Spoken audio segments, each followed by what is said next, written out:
Everyone is coming at you with another video.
What's up, everybody? Let's welcome my special guest. We're having another football fanatic, but this time we're going to have a Denver Broncos as a guest. So let's welcome David from Colorado, man. What is going on? What's going on? Nothing. What's going on with you today, CG?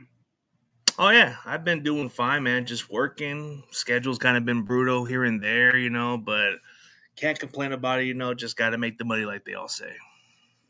That's good. Like, same thing here. Just working, making money, and living life. Living life, yeah. Speaking of you, man, since you became a Broncos fan, what made you become a Broncos fan? I don't think I've ever asked you this question because we're doing fanatics from all different perspectives. Well, the year I became a Bronco fan is kind of coincidental. It was 1998. I was 7 years old, and the Broncos just beat the Packers, but I lived and I was raised in Colorado. Okay. So it was coincidence because I remember you told me you were born in California, right? Right. But see, the story is that's where my mom is from, and that's where she lives currently today. She moved back like close to 4 years ago. But see, my uncle in the 60s joined the Marine Corps. He was stationed out in the Bay Area, and then he loved the Bay Area so much that, and then went, because he was like a lot older than my father, and my father eventually went out there to work for him, and my mom got a job at my uncle's shop, and there she met my dad, and they got married, and I was born there in California. But when I was about 2 months old, he moved my mom to his hometown where I live in Pueblo, and he was a big Bronco fan, and my mom is a big 49ers fan.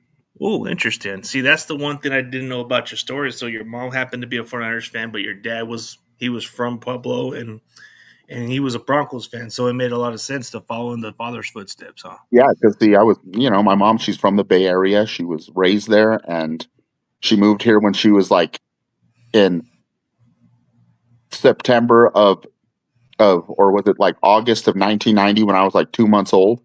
And the one thing my mom and dad did was, like, when they first moved here, he took her to a Broncos Chiefs game, the game when Steve Atwater knocked out Christian Okoye.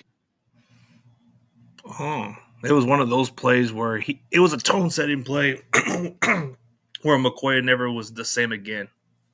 No, yep. And my parents were at that game, and see, so, but like, when as the 90s went on, I'm a little kid. I'm pretty, I'm pretty ignorant to sports, like most kids are at our young age. So, I would just watch it and like not understand what's going on. So then by the time 97 came around, when I was 7 years old, I had a better understanding. And then those were the 2 years when I became a fan that the Broncos, and what I meant by coincidence is that those were the years they won the Super Bowls.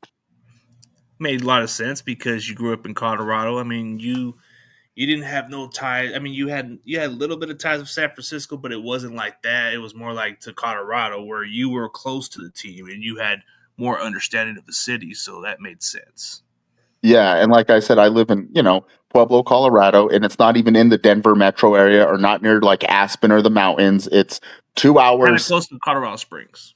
Yeah, it's actually the closest city to us is Colorado Springs, about 30 minutes away, 30 minutes south of Springs, and we're like 2 hours or maybe close, or maybe 2.5, or I don't know, north from the New Mexico border on the I-25 corridor. Ooh, so it's like in the border of New Mexico, because Not really. I mean, it's more like 2 hours north. 2 hours north. Okay, no, but still, like it's kind of unique how you said it, because you said your dad grew up in Colorado before he came around, and you guys moved back to that state, and then it had to be coincidence because your dad was a Broncos fan. Yeah, but I mean, the only reason why I say coincidence is because those were the years they won the Super Bowl when I Yeah, became a. made sense. But it's only because of the fact that I was older now. I started understanding more of it because, like, when you're that age, all you do is play with toys or And watch you cartoons. yeah, and you catch on to something like that, as a kid, I was more into wrestling too. So wrestling was kind of like my go-to. But then football just came in because family was natural. Family was just like, you had different kind of groups. Like you had the Cowboys on my family side, and you had the Niners on different perspective. But the worst part was you had a little bit of Raiders and maybe some Bears fans in my family. It's like weird. Really, Bears? Yeah, you'd be surprised. On my grandma's side of the family, they happen to be Chicago Bears fans. Interesting. Nothing against the organization. I'm like, that's further east, Yeah, Chicago. yeah. And the crazy part is, man, there is a family member who happened to play for the Chicago Bears. Who So was that? maybe there's ties there, like Roberto Garza, if I'm Yeah, I mistaken. know. I remember him. Yeah, he was a center and offensive lineman, but there's little ties of where he comes from, the city that my family comes from.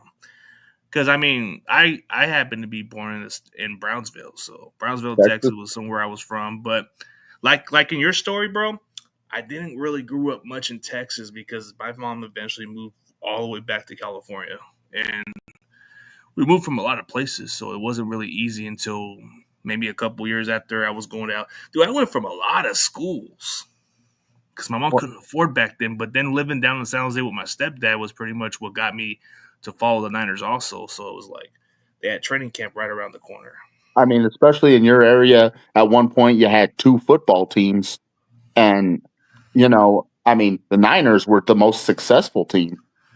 Yeah, they were the most successful team, but it's like you had the popularity of the Raiders, which that was a thing that you kind of figure like. But then when you go to school, you see some of these ignorant kids, bro. You ever got bullied with some of these kids who just over a dumb team?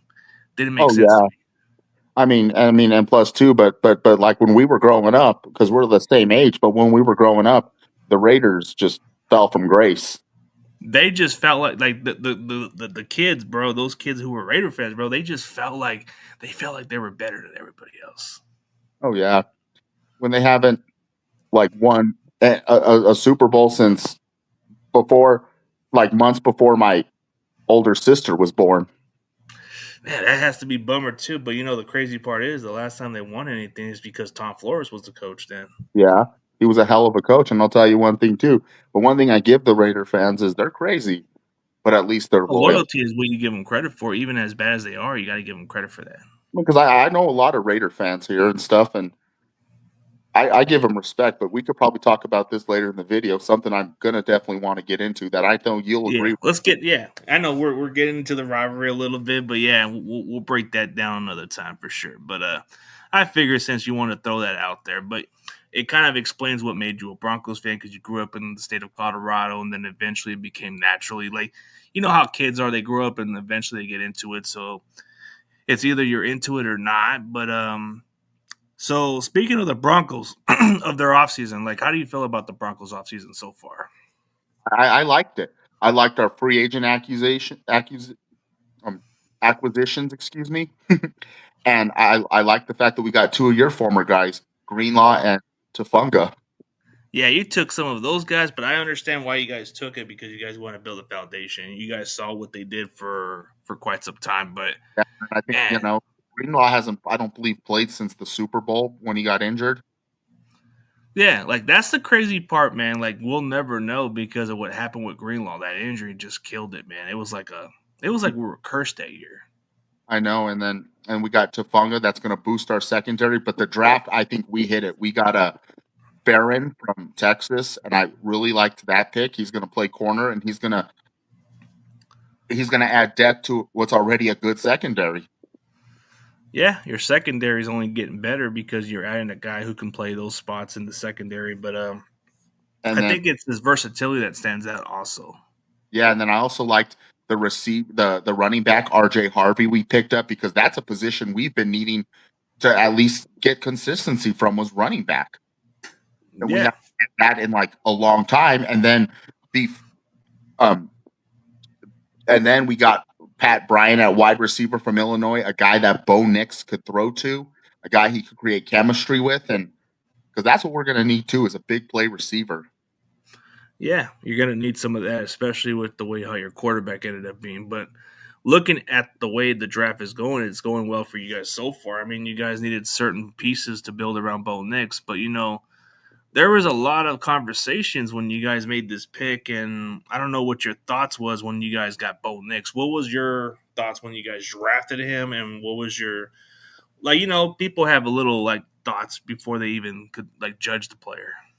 I thought it was gonna be an all right, a good pick. I wasn't like extremely excited, but I thought, you know what, let's give him a chance. And he started like what was it, 65 games in college, and he's had so much experience. And when you look at a lot of other college quarterbacks that come out too young, they just fall apart in the NFL. Yeah, and the experience is insane because he played a lot of college. He played at Auburn, then he went to Oregon and did pretty well. But I think the crazy part about Bo Nix was it took him until like maybe in the mid-season to get his groove on because in the beginning of the season he wasn't looking like as everybody was thinking because you would expect that from a rookie. But as the season went on, he kind of played his best ball. Yeah, he did. I mean, I like the fact that he put all these that he really clicked and got it together. And really started, I would say maybe. I mean, he showed his versatility. Like at quarterback, he runs the ball well. He could pass, and it was the week 3 against Tampa Bay when we got our first win. Yeah, like he But started he didn't playing. even throw a touchdown that game. And then the next game against the Jets, we only won by the score 10-9.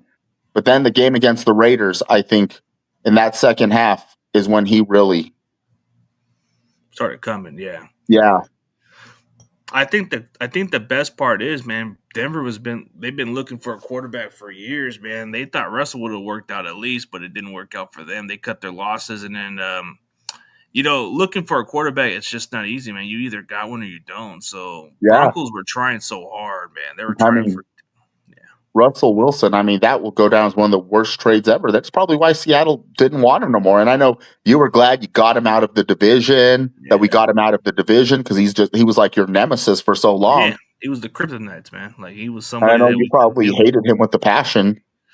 Nah, I mean you could hate him as like a player, but as a person, I'm he not seemed a like a good. person, but then all of a sudden, he goes to Denver, and I'll give him credit. In 2023, he looked pretty good as the year went on, but then we got rid of him, and people said you're going to owe him $85 million and stuff, and I'm like, you know what? Let it be.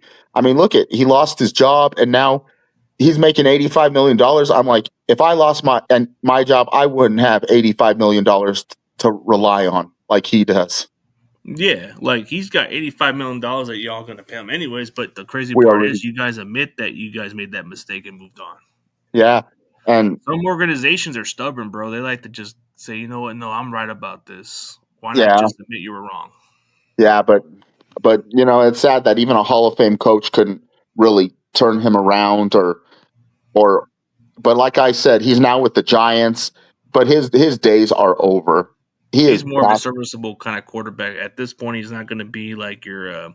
He's not going to be like the prime version of himself. the No. Giants. I mean, because he's with the Giants now, and I think they're just going to start him until he screws up or till he's just, and then they probably go with Jackson Dart. But I'm hoping Russell starts to struggle off, man, because I don't want to see that guy at MetLife Stadium. He gives us problems. yeah, Doesn't matter how he looks, bro. He just seems to give us problems. I know. Like when we beat you the last time in 2022, 11-10. Yeah, and But that that was was the good of kind of our, game that Jimmy G should have been smart. Instead, he just ran out of bounds like a freaking Dan Orlovsky. Sheesh. yeah. But like I said, the Russell Wilson mistake was over. But it's because you look at the great coaches in the NFL, they always know how to win. And Sean Payton did it for so many years in New Orleans, and he did it for so many. I mean, and now he's starting to do it here in Denver, and it's because many people wonder what really the best thing Sean Payton did, and I know what it is. And it wasn't that he drafted anybody. It wasn't that he added any players. It was a coach he got rid of, Yeah, coach. and that was Lauren Landau. Oh, that guy. He was our strength and conditioning coach, and he was that from 2018 to 2022. And every year under that guy, the team always faced injuries. Sometimes you can't control that, man. That's the crazy part. As much as you want to say about these quality control coach, bro, their job is to make sure these players are well prepared for that stuff. But I think But just from experience, dude, just from experience, I know their job is to keep these players to stay healthy and all that. That's mostly on the players, man. yeah, I mean, I know I'm not, but ever since we got rid of him, it's like things It's a changed. different kind of thing, yeah. Yeah, I mean, like thing is why would you keep a guy if this has happened for 5 years? Why would you keep him on the Yeah, get rid roster? of him at least, but put it like that's got to be on The players, his way of teaching them on how to be out on how to stretch and stay healthy. But most of that stuff can either work or don't work for everybody else. yeah. But now we got a new guy named Bo Lowry who's doing really good at that position. I mean Yeah. now it's like we're not as injury prone. It always felt like Dove Valley was just built So on he's got the little miracle touchings to where it doesn't hurt nobody, right? right. I mean, I wish I we mean, had that. I wish we had that with those certain strength and conditioning coaches. We just don't have that luck, man. yeah, Like, why do we hire a guy that does hockey stuff, man? What does that got to do with the other stuff? I know. Like that's like me hiring a baseball manager to run a football operation. Come on. Exactly. I mean, it's like I said, and then too, we found a great guy in Sean Payton because after Kubiak retired, we just had some pretty bad, lousy coaches. Yeah, that's what you guys went through. Like you went through a lot of different changes. I mean, once Kubiak retired, it was a change of the culture for you guys. But I was surprised that you guys went with Vance Joseph over Kyle. I think Kyle was on his way to go to Denver because he wanted to follow in his dad's footsteps. But he said what happened was you guys decided to pick Vance Joseph, and he just said, you know what, I'm gonna go to San Francisco. Screw it. I mean, and two that year, the 49ers, I mean the Falcons, excuse me, were in the Super Bowl, and Kyle couldn't accept any jobs At until the point, yeah. at that point they probably wanted someone right now. I give it to Vance. He tried his best, but at the time we didn't have a quarterback. Yeah, there was different circumstances you guys had. I mean, you had like just the what is it like the circuit of the quarterback. Like you had different issues with him. Like even Drew Lock at one point wasn't all that. Like you had I mean, you had a different quarterback, but it was like one of those little musical chairs at times, and that was like what got you guys to be in a lot of messes. Your defense was like decent. Like when Vance Joseph was your head coach, I don't think the defense was the problem. I think it was mostly your offense was inconsistent. Yeah, we went through a carousel of quarterbacks. We had um, Trevor Simeon, then we had a poor man's Tim Tebow and Paxton Lynch. Oh man, Paxton Lynch. I thought that experiment was going to work out, man, but it didn't seem to work out, man. Like Then we man, went back with Brock Osweiler. Osweiler was supposed to be the guy, but then he took the money in Houston. So it's like, but then Trevor Simeon, that guy was your third string quarterback in the Super Bowl. And that was the hype on that offseason when you guys won the Super Bowl. You guys were hyping this guy's like I think a lot of your fans were saying, "Oh, Trevor's gonna fill in just fine. We're not gonna miss a float without we're not gonna miss a float or something like that." And what happened? He didn't look that great. No, he didn't. I mean, he could play, but I just think that he just can't play great consistently. He's not a tough guy. Yeah, and it took you guys years to eventually find a quarterback, but sometimes you just get lucky. You either got one or you don't. So it's like Bo Nix just happened to be in your guys' lap. But there was a lot of rumors, man. There was rumors that Raiders were going to get him, but I think you guys were ahead of the schedule and saying, nope, we're not going to allow that. Yep. I mean, and then after Vance Joseph, it was Vic Fangio. Yeah. But what would it be if somebody would have took Brock Bowers? Wouldn't they probably get Bo Nix by then, huh? Well, no, we were picking ahead of the Raiders, so yeah, because I think there was like 6 quarterbacks taken before the Raiders were on the clock. That was insane. No, we don't see that often. And I mean, Bo Nix played so well last year, and I would have loved to see him win the Offensive Rookie of the Year, but it really deserves to go to Jake Daniels. Yeah, and it seemed like Sean Payton really liked what he saw from Bo Nix, and he kind of felt like this guy was able to run the offense perfectly. But yeah, as the season went on, man, I think Bo Nix showed some signs, and I think that's why Sean Payton was satisfied with what he saw with Bo Nix. Yeah, and then I mean, and I like what I see from him too. Yeah, for sure. So, I know it's going to be I know the division gets pretty competitive, but what would it take for the Broncos to dethrone the Chiefs, man? Because I know they've been the team to beat, and I know everybody's getting tired of the Kansas City Chiefs, man. But it's like, are the Broncos a year or two away from maybe dethroning the Chiefs from that division? Maybe. I can't say like but I mean, we should have swept them last year. Yeah, you guys gave them some. You guys were very competitive, but I think it's a matter of time if you guys get the pieces in right. I think Denver can be the team to be reckoned with, but I've seen enough with Chargers. It's like you kind of want to believe that team, but you just don't know, man. You just don't know. It's like they always disappoint. Even in reality, do you trust Justin Herbert in the playoffs? Yeah, and then when you look at the Raiders, you want to think, well, they only had that one win in Kansas City one time, and then they're rarely any good. So it's like, can I take them seriously for that division? No. Even with Pete Carroll, I don't think Pete Carroll's going to fix that. That's going to take a lot. But I think for Denver they're the closest to giving Kansas City a run for their money right now. Yeah, they are. I mean, they are the closest. I mean, we've been giving Mahomes fits these last couple of years. Yeah, but beat them twice, and we should have swept them last year if it wasn't for the blocked field goal. Yeah, there was a lot of factors of what you guys could have did to Kansas City, but now it's going to change because I think, okay, the percentage chances of a team that loses the Super Bowl, it's a slim chance they even return back. So Kansas City happens to be that victim now because they did it before where they lost to the Buccaneers. Following season, the Bengals beat them in the conference championship.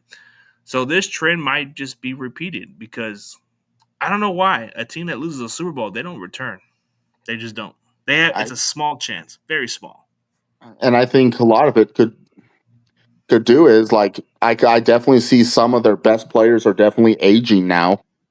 Yeah, I mean, Travis Kelce he's going to be 36 years old, and he didn't even play his best last year. No, he wasn't even close to what he was. I mean, like, I think what really kind of made him he just declined a little bit. So it's like he's still a good tight end, but I wouldn't put him in the Tony Gonzalez category. Just complete different player. Like, I mean, and now that he's getting up there in age, and he's probably soon to play his final years, and then hopefully, because I think he's proven enough, man. He's already got the numbers to go to the Hall of Fame as it is. He's got the vote. He's going to have all the Pro Bowls, the All Pros, the Super Bowl rings, the numbers. And he's the better Kelce than the other Kelce, I'll admit. But even though the other Kelce is cool. Yeah, he's a center. He was a center for the Eagles. Yeah, but I would say he's the better Kelce of the Kelces, I guess. Yeah. But Jason would be kind of like the guy that can relate to us. Yeah. So it just had to be weird that the Eagles just had to beat the brakes out of him just like that. It had to be that avenge of what happened a couple years ago. Because the Eagles were just 2 plays away in Super Bowl 57 of winning it.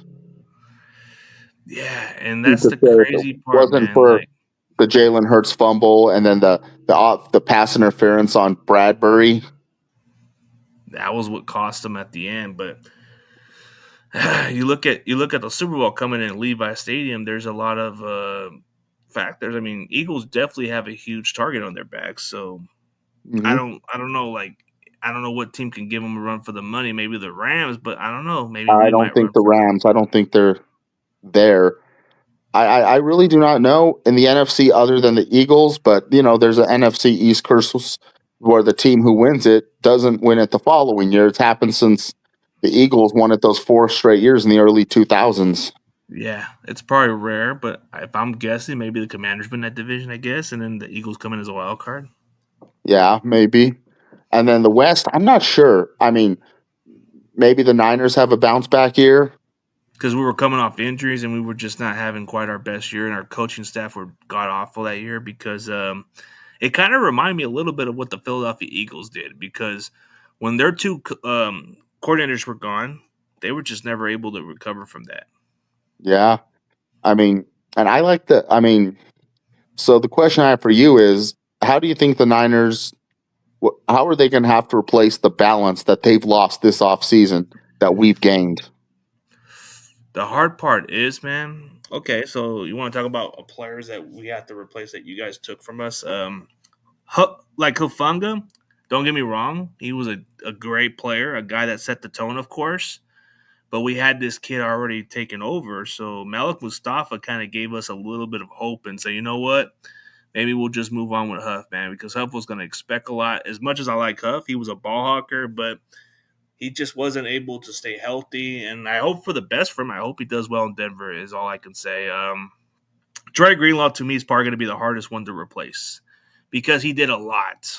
If not for the injury in the Super Bowl, we wouldn't be talking about the Chiefs winning that fourth Super Bowl already.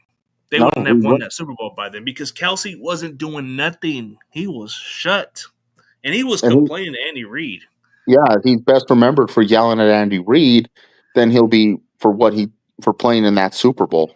Yeah, because he had nothing. He was completely he was a non-factor that day until that injury happened. And then you know what's even upsetting for me, man, is the guy who took over that spot actually won a Super Bowl with the Eagles, and he wasn't even the problem. He was a problem with us because he couldn't cover Kelsey, but in that system that was run by Fangio, I guess it was a different good fit for him, I guess. But man, I can't stand that linebacker, that Oren Burks guy, man. You couldn't do that for us? Yeah, it's going to make him well hated. Yeah, because he was an okay backup player, but he stepped in pretty well for the Eagles. I thought he was going to do a disaster. Yeah, Yeah, and I think for the NFC it's going to be tough, but I think it's going to come down between Philadelphia, of course, but NFC wise, man, it's like you look at I think San Francisco will probably be the one that gives Eagles a run for their money, of course. But the Rams, I think the Rams have shown they could be, but this healthy Niners team is just gonna come out the gate and take away that division. yeah. And then, Arizona, I think they're a team. They have to That's get it together. It's a yeah, make or break year for Arizona. and then Seattle's just rebuilding. Yeah, you don't even know what Seattle team you're gonna get. It's either they're rebuilding, but like you just said, the NFC East can change on division. So this may sound funny. This might even give where you're hiding something to throw a video at, man. I'm gonna say the Commanders are winning that division hands down because, Yeah, like you said, it changes every year. So I think Commanders will probably be your obvious choice because Jaden yeah, Daniels is gonna make strides. But I think what's gonna happen is the Commanders might just advance a little further, but something tells me that they're not going to go far. I think Philadelphia will probably have more to reach. They're going to play as a wild card team, but I think the funny prediction is I'm going to go on my. Sometimes I might be on point because I said some crazy stuff before, and people didn't buy into it. But I said it the previous year. I remember saying this one time that we were going to play Philadelphia a while back in that conference at Philadelphia, and I was right about that.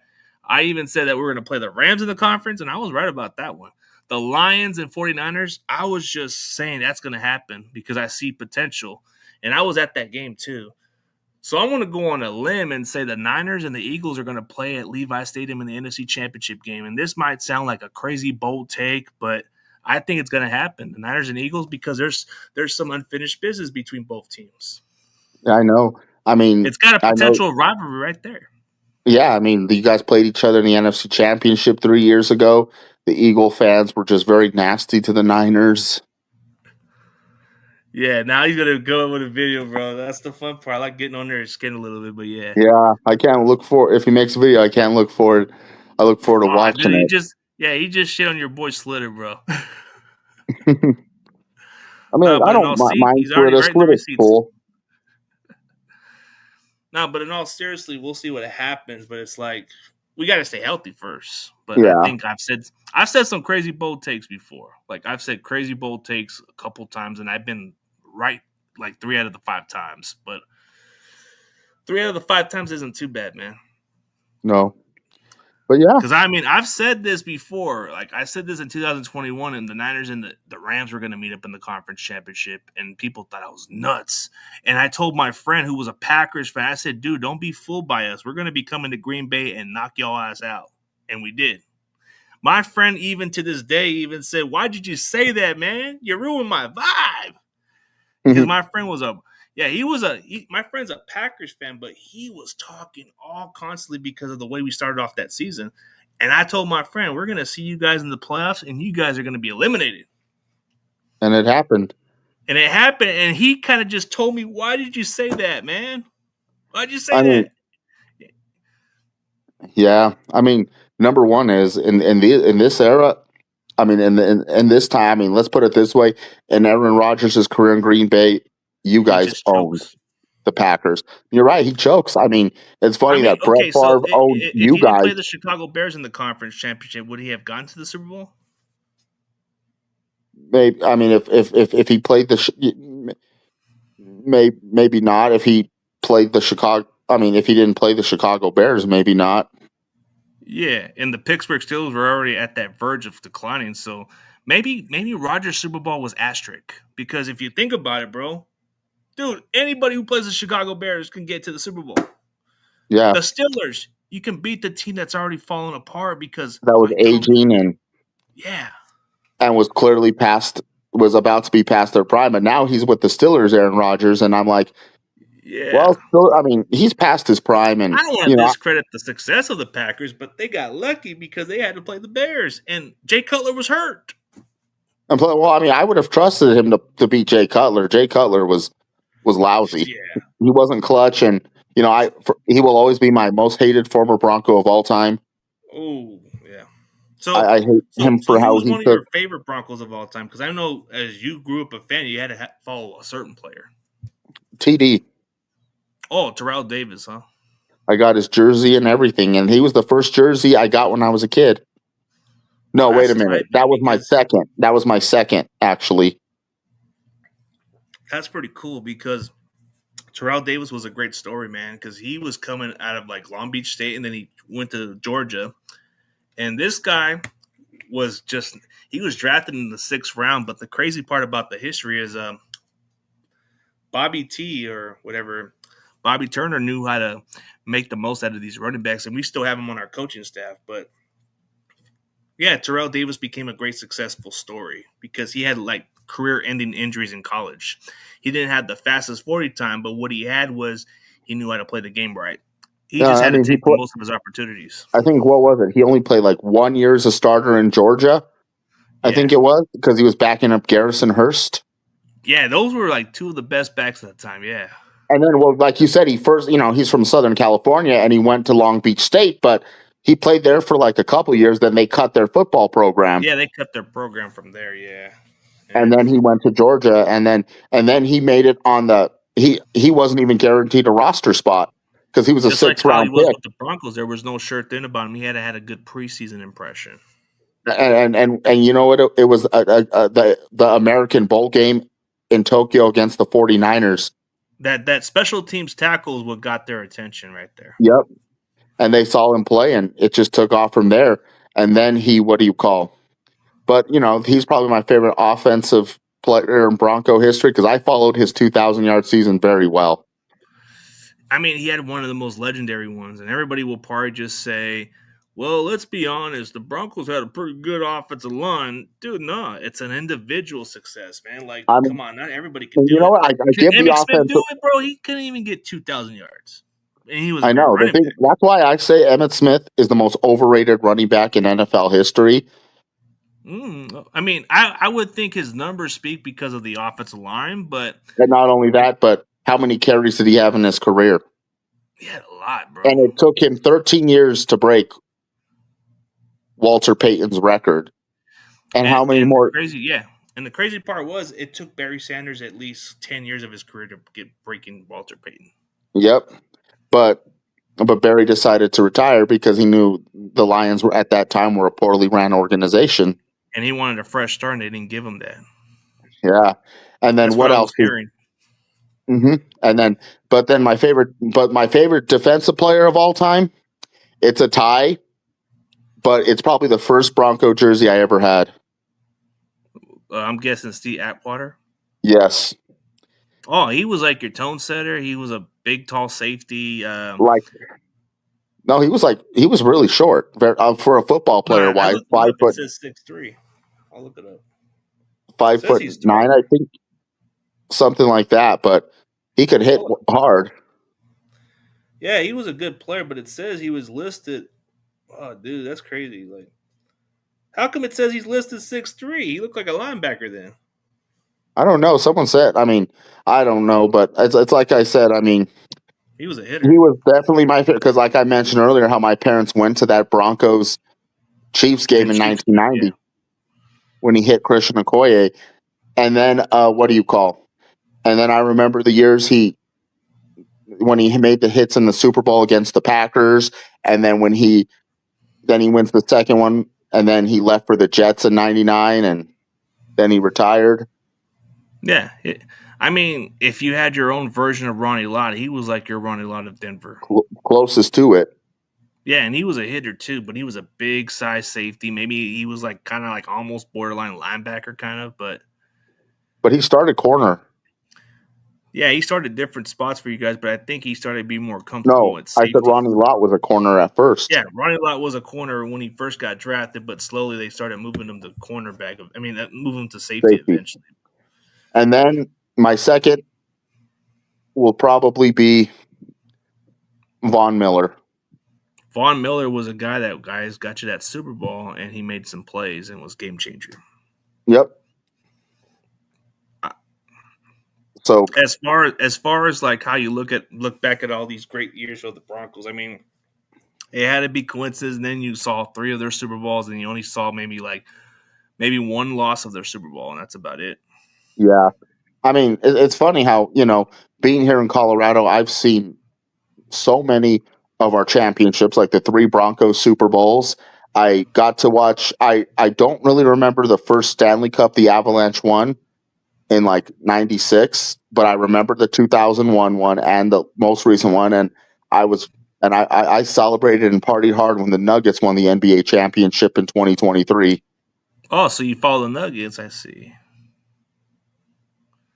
I would have thought maybe you'd be a Warriors fan. I'm just playing.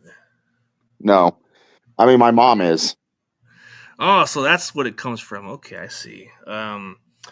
Yeah, like looking at it that way, you were able to see a lot of their success. From Colorado, you were watching them succeeding. But and I did see the Rockies make it to the World Series in 2007, where they lost to Boston. Yeah, that had to be bummer, man, to see that happen. I mean, the Rockies, they've had their moments, but I don't know how many championships they won. They've never won one. They never won anything. They're like the Mariners, huh? At least we've gone. The Mariners never been to the World Series. The only franchise in MLB that's never been to one. Yeah. Oh, here's a good question right here. Where does Ed McCaffrey rank? Of all-time Broncos? I mean, let's put it this way. He's well beloved. I think he lives in Castle Rock, Colorado. So, yeah, he was coaching there for a while, too, at Northern Colorado, I believe. Mm-hmm. Yeah, and... what do you call... But he was well beloved here. He was well famous. My sisters loved Ed McCaffrey, but I would not put him as a top 10 Bronco of all time. So okay, so let's do a Mount Rushmore. Let's do 5 Bronco players that you would put on your top 5 Mount Rushmore. So who's your Mount Rushmore for the Broncos? My first is John Elway. Of course, yes, number 1. Number 2, I put, as much as I love him as a player, I hate him as a broadcaster, Shannon Sharp. Can't go wrong with that guy. Yeah, Yeah, just he was annoying, just but too much he of backs an it up. Aaron Rodgers dick rider is what he is. Or LeBron too. Yeah.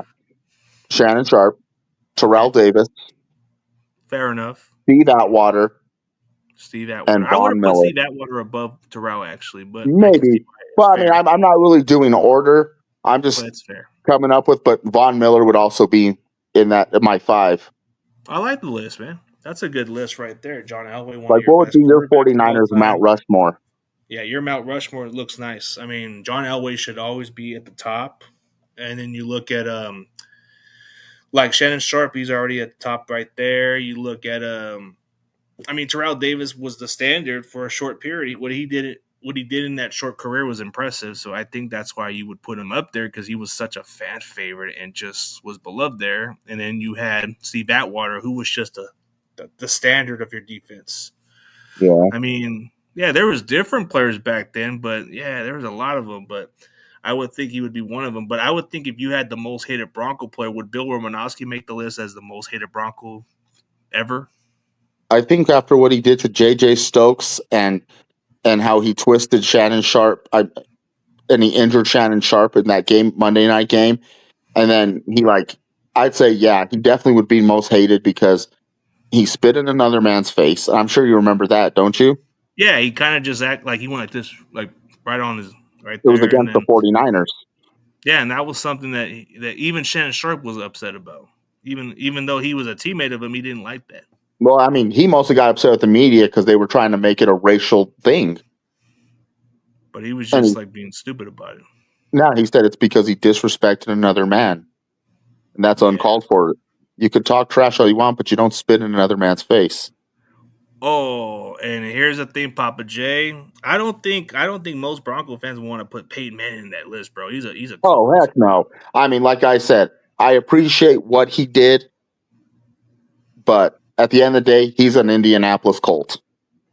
Yep. That's what I like about certain Bronco fan, man. You're like, okay, yeah, he gave you guys a Super Bowl, but was he the reason why you guys won? No, it was your defense. No, here's the thing too. What if he went to the Niners and he won the Super Bowl with the Niners? Would you be saying he's more beloved than Joe Montana or Steve Young?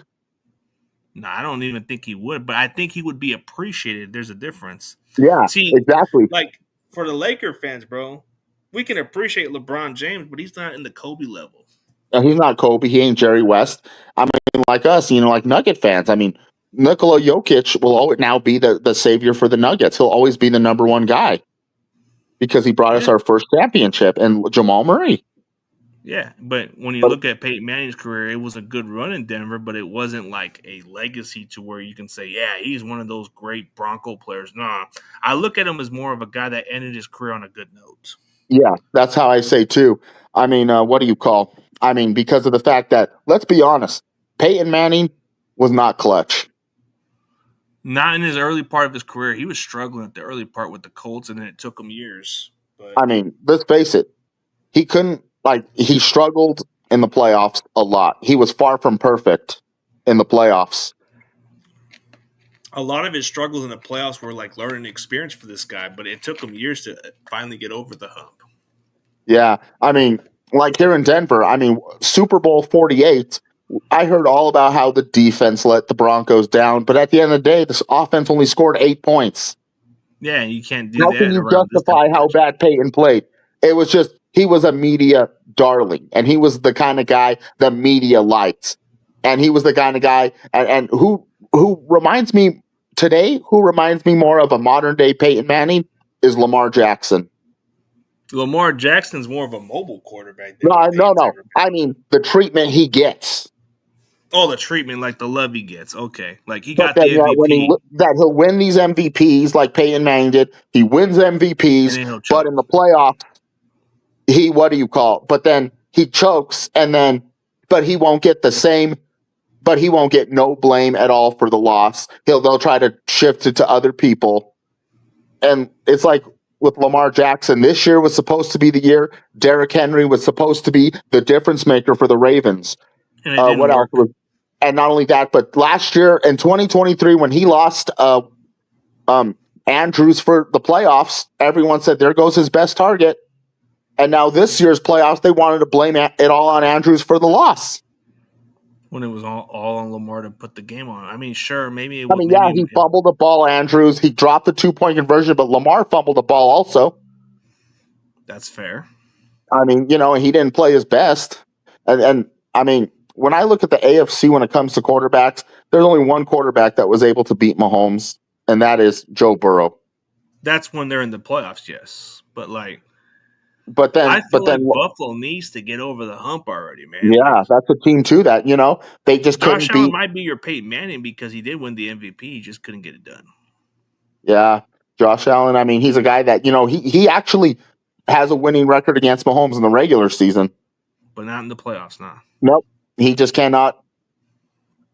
I mean, it's like I say though. It's like I said, when it comes to Peyton Manning, I appreciate what he did, but at the end of the day, he'll be a Colt. Yeah, he's a Colt because of what he set the standard for.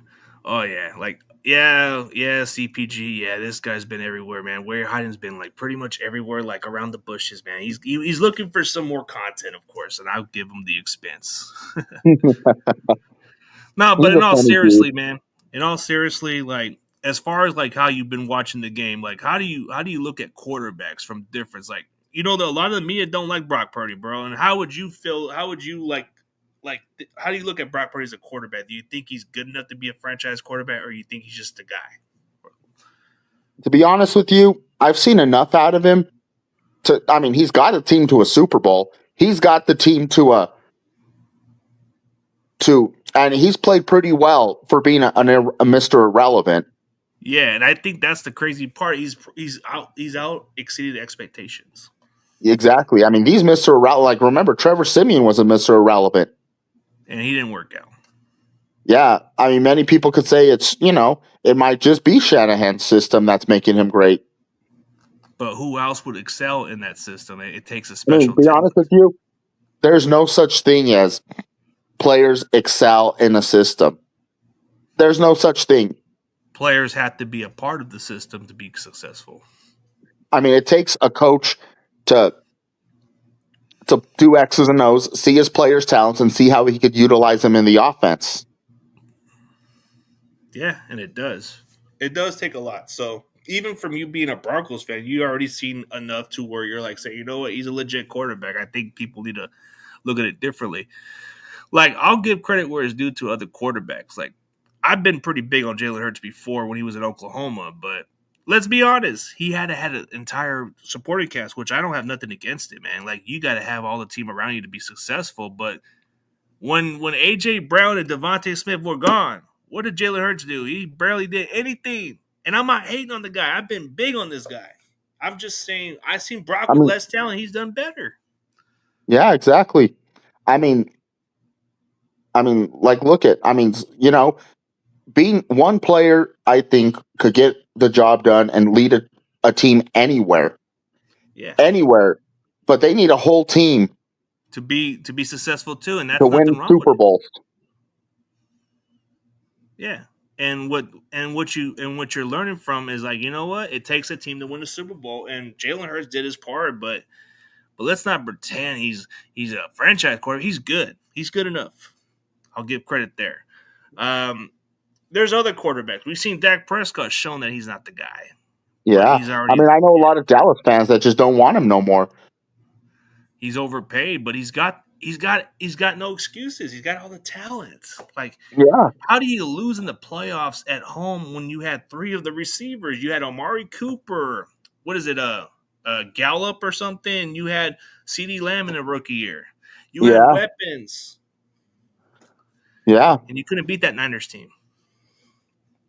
Yeah. Well, at first he couldn't. In 2023, it was the Packers. Yeah. That he lost to. A game that I really thought Dallas would win.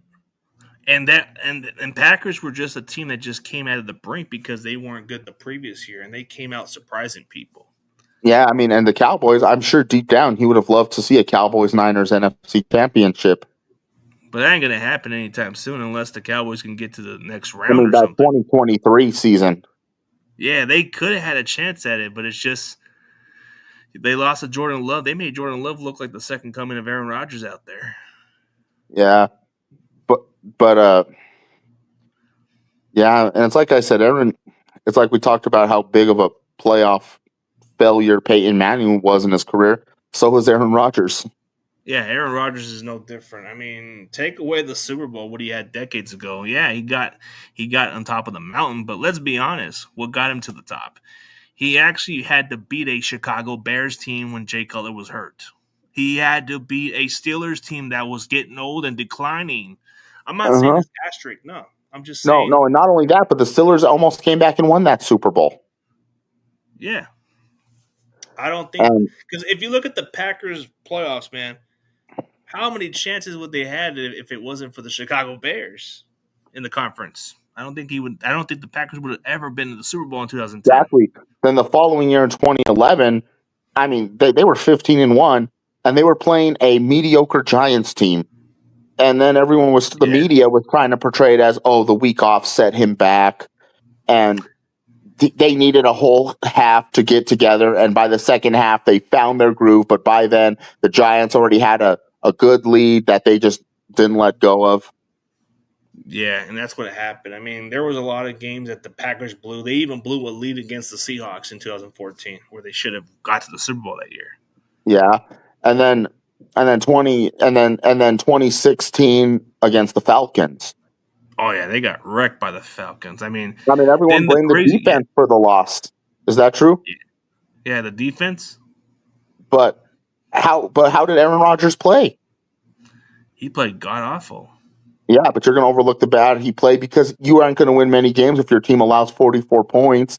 Yeah, and your But at the defense is end, another reason too. So it could be another factor also. But there was a lot of failures in the playoffs that you look at and say, man, he had chances, but in the conference championship against San Francisco, that game looked like it was over in the second half.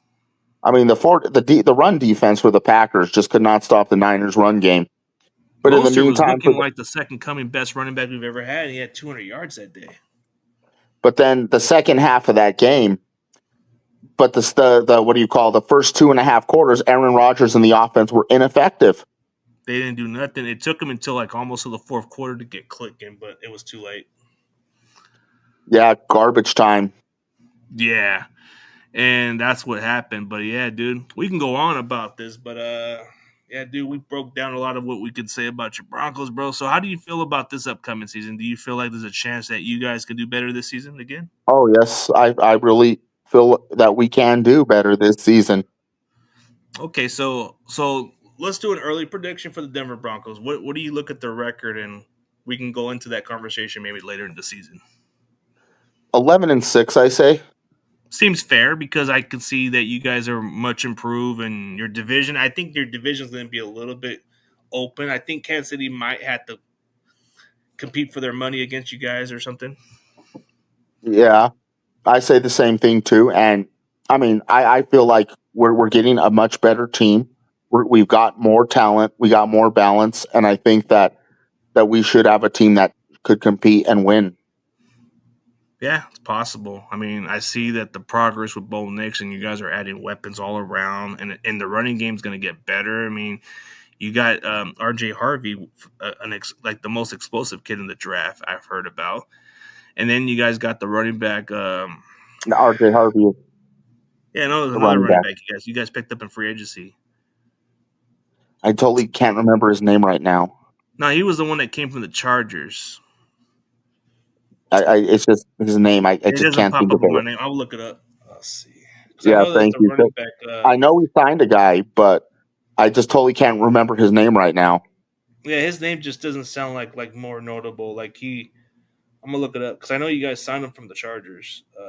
But Chargers. J.K. Dobbins. J.K. Yeah, Dobbins. we signed him. Yeah, he was good last year with the Chargers, but I think you guys wanted to improve your running game. And then your other Yeah, running back just went to the Cowboys. Yeah, Javonte Williams. He's a guy that I had hope for. I did have hope for, but after his injury, he was just never the same. For sure, man. He just wasn't. So one more topic or two. Let's go with sleepers of the Broncos. Which player that you think is going to surprise people this year? A certain player that nobody's even talking about that's going to catch people's attention. I'm not really sure. I can't think of a name right now, but maybe one of these rookies we got, Harvey Okay. or Pat Bryant from Illinois. I think RJ Harvey might be your surprise one, I think, because he's going to get some more opportunities, right? The running back spot's wide open, right? Right. I think he might surprise people. I'm probably going to put my money on RJ Harvey then Yeah. as a deep sleeper, right? I think he might be one of those fantasy football darlings where you get him and he might put on some points there. Yeah. Pat Bryant might be another one because of your other receivers are gone. Yeah. I mean, we still got Cortland Sutton. Thing is I know we traded away Jerry Jeudy last year, but Jerry Jeudy he really was a bust with us. He's turned his career around in Cleveland now all of a sudden. Yeah. But he just didn't work out for you guys. There's a difference. Yeah. And best wishes to him. But, the thing is with him was I know his rookie year, he had the drops. Year 2, he had the injury, and then he just never turned out to never made a Pro Bowl with us, never was a 1,000-yard receiver.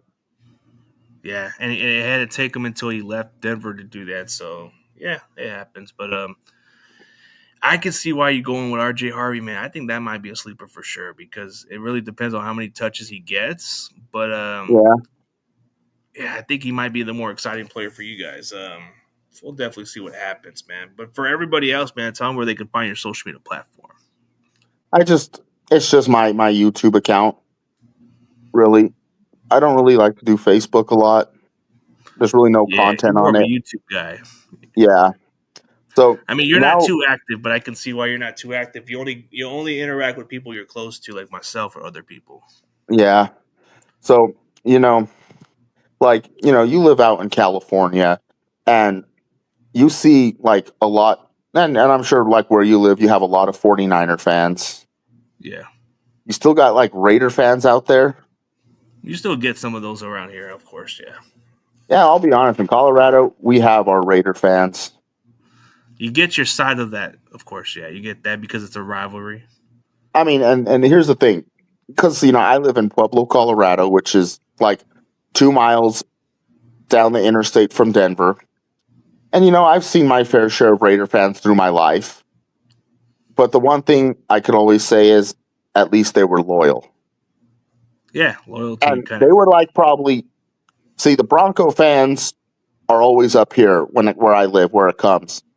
Then it's the Raider fans, we're a distant second. Okay. Then you saw somewhat Cowboy fans. Then you saw, and I think as times went downer for the Packers and Steelers, the fans aren't around as much. But have you seen a lot of Niner fans in Colorado or no? Because I think there's somewhat. I know there's some chapters down in Denver because I've been told they have a lot of them over there. Yeah. But I'll tell you, in the last several years, I have seen nothing but bandwagon Chief fans. Ooh, you're calling those out because they haven't shown that loyalty before, huh? Before the Mahomes, they probably didn't have none of that. Oh yeah, I mean it's they don't even know who the Dallas Texans were because that's what they used to be. Yep, they were the original Dallas. And then all of a sudden, the Cowboys can never claim to be real Dallas team because it was actually the Chiefs who were. And then all of a sudden, the Chief fans surpassed the Raider fans because of popularity. Yeah, it's and next thing you know, I've been seeing people wearing Mahomes jerseys, Kelsey jerseys. I've seen a couple Raider fans that I thought they were loyal, man. They jumped on the Chief bandwagon. Ooh, that's hard. I mean, because they got tired of losing, I guess, and they like Mahomes, I guess. Ugh. Yeah, and then all of a sudden, these fans, it's where'd you guys come from overnight?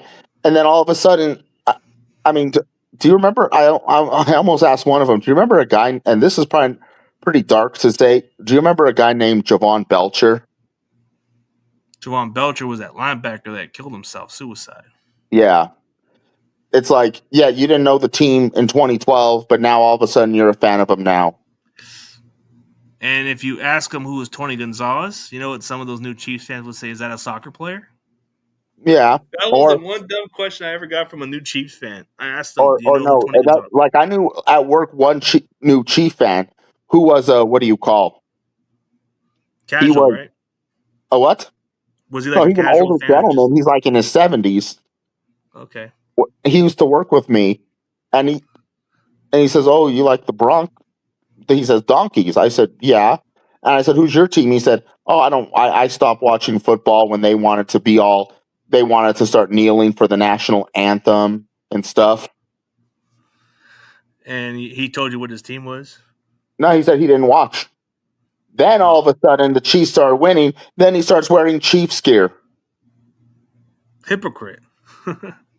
Yeah, I'm like, and yeah, now he's a proud Chief fan. I'm like, you weren't saying that back in 2022 regular season. You sat there and said, I don't watch the sports anymore. They got too political for me because was a big conservative and he drove like a blue Ford like F-150 truck with a bunch of like Trump stickers. He actually Ooh, has one of those guys.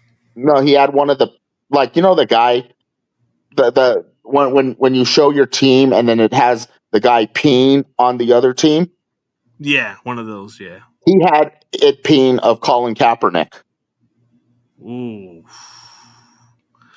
I know we don't try to get too political on it, but I know, man, that's but just that's how he was. And then that's he's how it like, was. Now he changed his tune because of he changed his tune, but yeah, doesn't and he now know that he's Justin repping the Reed was a team. part of it too? Yeah. And then what do you call? You know, I don't want to get political, but that's the kind of guy he is. Seems like that kind of person, but then his tune changed once the Chiefs started being that great, right? Yeah. I mean, and that wasn't even after the first Super Bowl. Well, I mean, he doesn't work with me no more, but he just became a bandwagon Chief fan. Seemed like it was like you get those all the time, but like the only original Chiefs fan I knew way back was my boss because he was a fan long before like because he had like old pictures of Lynn Dawson. Like if you had that picture way back in the days, and then you had the Montana with number 19 and all those other collections, and I guess you can say he was a legitimate Chiefs fan. But Yeah. other times, I would question some of them. Like I would even ask them, "Do you know who Tony Gonzalez is?" And they would just like the casual fans. They would come up with the question, "Oh, is that a soccer player?" And I'm like saying, "Really? You don't know who he is?" Or how about Derek Thomas or Anthony Davis? Oh, they probably wouldn't know who the hell he was. Yeah, or there was other guy. I said I could remember about 20 Chief players, 20 Chief players prior to Patrick Mahomes. I could name some of them. Like I said, I'll name quarterbacks: Trent Green, Brody Croyle, uh, Elvis Gerbach. Alice Gerbach was even our backup quarterback too. Yep. So I And mean, then there was what running backs: Priest Holmes, Larry Johnson, Derek Blaylock. yeah, And receivers, well, they had a guy named Johnny Moore and tight end Tony Gonzalez, Jason Dunn. I mean, Kobe Smith Brian was another Waters. running back they had also. Yeah, it's like, and all of a sudden you don't even know any of these guys. I mean, you Yeah, don't know any of these guys, but then and then you don't even remember who Alex Smith was or Jamal Charles. or Willie, or what is it? Will Shields and Rolf. Yeah. hmm And now all of a sudden and yet you can't probably name the offensive line on the team. They probably can't unless it's somebody like the one from. Unless it's somebody like the offensive line is kind of hard to name for them actually because they're like a bunch of scrubs. Yeah, bunch of scrubs. Jawan But Taylor, and then, the most penalized tackle in football, who gets away with holding. yeah, and then all of a sudden, what do you call? But then here they are repping Mahomes. They're repping uh, Kelsey. They're repping Chris Jones. Yeah, I mean, of course they're going to go with him because of popularity wise, but what were they before? I mean, they didn't know who the hell Tony Gonzalez was to me. I mean, If you're a Yeah, Chiefs fan, you don't even know who Tony Gonzalez is, bro. Then y'all need to turn in your fan card. Sorry, he's better yeah. than Because Travis like I Kelsey. said, because like I said, then go be a fan of who your team you were, and like I would tell that guy, just stop watching football. You I would can't get even mad tell that over one new players. Chiefs. Yeah, I would even tell that one new Chiefs fan, if you don't know who Tony Gonzalez is, then you need to turn in your fan card, bro. Sorry, Yeah, he's better because of than the. Travis Kelsey. Look at his numbers. Hmm. And they would have And to then Google him and say, "Oh, then how come he never won a Super Bowl?" It's because that Chiefs team wasn't all that great. They didn't have a lot of all yeah, that stuff. They had Marty Schottenheimer, who was a choke artist. in the playoffs, and then they went to Dick Vermeil. Dick Vermeil, then they went with Herman Edwards. They Yeah, had different changes, the but it Chiefs. wasn't like the It's same. like I said, it's gotten so almost out of control that and people talked about when LeBron went to Miami how that bandwagon turned out. But this Chiefs bandwagon has nothing. They have nothing on the Miami Dolphins on that I one. mean, no. I mean that Heat bandwagon has nothing compared to what we've seen from the Chiefs over the last Yeah, but 5 or 6. you even question some of the Seattle fans. You even say Seattle fans had the biggest ones before. Oh yeah, 2013. I've never seen like Seattle fan base. They were rare, and I mean they never, even when they beat us in the Super Bowl, they didn't like dominate here. Well, they didn't dominate in different states because they were small on their market. But you know Well, what I mean else is a you know what else is another one I question the most, but it sounds funny. But I question mostly the Rams. yeah. It's like they don't show Ever since, loyalty when their team sucks. but the fact too is you got to remember. I mean, especially that you live in California, but they were in St. Louis for about 21 years. But then you do have some of their old school fans that were loyal as the LA fans too, but they just never showed their true color of the team. So that's more of like you could say fair weather, where they don't show their like fandom when their team is down. I mean, they're Or when still a they're fan, moving but from they different don't. cities. Yeah, I mean, it's like I said, that's a fair weather fan that they're still fans, but they don't show their fandom. Yeah, even Danny Trejo seemed like a bandwagon because he was on the Cowboys. Yeah, He was on the Dallas Cowboys. Now he's on the Rams. Sheesh. yeah. I I call him a mean, fair weather on that one because you cannot be dressing up in Dallas, bro. Come on. like you, I know Dallas, but I know so many people hate the Cowboys, but I'm not really one of them. I mean, they got their own loyal fan base, of course. I mean, I just don't like their cocky fan base. There's a difference. I know. I mean, and then what do you call? You just Yeah, don't and like like the Raider fans mostly. no, me, it's mostly Chiefs now. Chiefs are probably up there, of course. Yeah. In a way, you would feel sorry for the Charger fans because it's hard to like take them seriously. Yeah, I mean, they're just one of those fan bases where they just. Kind of like the Cardinal fans. I mean, it's hard when you live in a state and you live in a city where you're not even the most popular team in your city. And it's sad too. Yep. I mean, I mean, you get that a lot. Yeah, the more popular team now down there is the Rams. Between them and the Chargers, but but LA is before mostly a Raiders town. it's mostly a Raiders town there, but there's more Niners in LA actually than Rams. Actually, it's sad. Yeah, and then but like I said, your videos, your live streams are pretty great. I like the way you even talk to former players. Yeah, I get them on, but I'm trying to get some more other players, but it's just been kind of Because hard right one now. time I thought you had like you were trying to interview Jim Everett. I try to get him reach out, but it's kind of hard to get him through the inbox. I think he really I goes mean, on, but he just make follows sure me. not to call him Chris Everett. Oh man, he's gonna choke me for that. Well, I mean, you got to admit, Jim Rome deserved that. Jim Rome Like went he told, kind of like he kind of took the big heat out of that when he kind of choked him. I mean, that's the thing is, I remember that interview, watching it because I was like It's a 3 or classic. 4. But the thing is he asked you to stop, but you kept it up. You started to harass the guy, and now you got what you deserved. Yeah, Jim Rome got what was coming, but at the same time, who was more successful with followers? That you got to admit, Jim Rome is actually. Jim Everett had a good career, but I think let's be honest, in the expense of Jim Everett, I think that's what got Jim Rome over the top. Yeah, thing is because of the fact that Jim Rome attacked him. I mean, Jim Everett actually physically attacked him. And made him the good guy, actually, in a way, which it's not the case, but it Yeah, happens.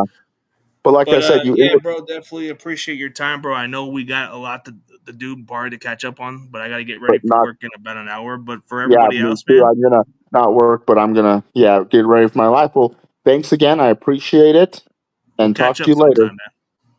Peace. All right, peace for everybody else.